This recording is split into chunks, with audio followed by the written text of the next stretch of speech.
17 বছর পরে আজকে জেলা বিএনপির উদ্যোগে একটি ঐতিহাসিক জনসভা হচ্ছে। বিভিন্ন মামলায় এখনো কোর্টের বারিন্দায় যেতে হয়। এখন থেকে আমি ডক্টর মঈন খানের পর্যায়ে আপনাদের মাঝে বক্তব্য রাখবেন বাংলাদেশ জাতীয়তাবাদী যুব দল সাবেক যুগ্ম আহ্বায়ক জনাব কাজী শফিকুর রহমান লিটন এখন আপনাদের মাঝে বক্তব্য রাখবেন। জননন্দিত নেতা জনাব হাসানুজ্জামিল শাহীন আজকে আমাদের মাঝে। আপনারা অধীর আগ্রহে অপেক্ষমান কমিটির প্রচার সম্পাদক যারা নন্দিত নেতা জনাব ভাই এবং বোনেরা সবাইকে আমি জেলা বিএনপির পক্ষ থেকে সংগ্রামী অভিনন্দন এবং শুভেচ্ছা জানাচ্ছি।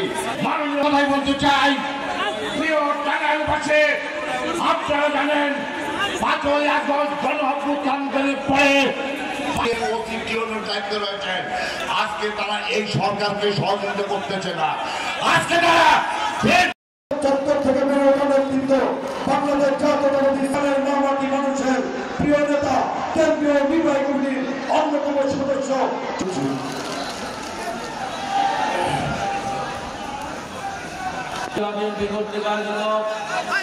আজকের এই সমাবেশের সম্মানিত সভাপতি বিএনপির জাতীয় স্থায়ী কমিটির অন্যতম সদস্য উপমহাদেশের অত্যন্ত প্রখ্যাত ব্যক্তি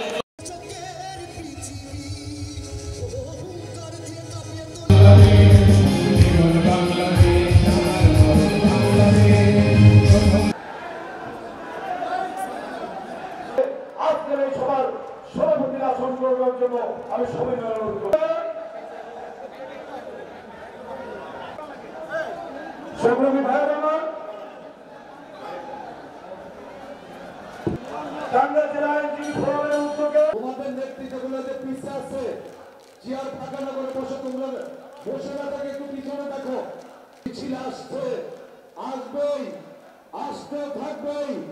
আমি দেওয়া আমাদের এই আন্দোলনের ফসল এই বর্তমান অন্তর্বর্তীকালীন শাসনের ব্যবস্থা করতে হবে।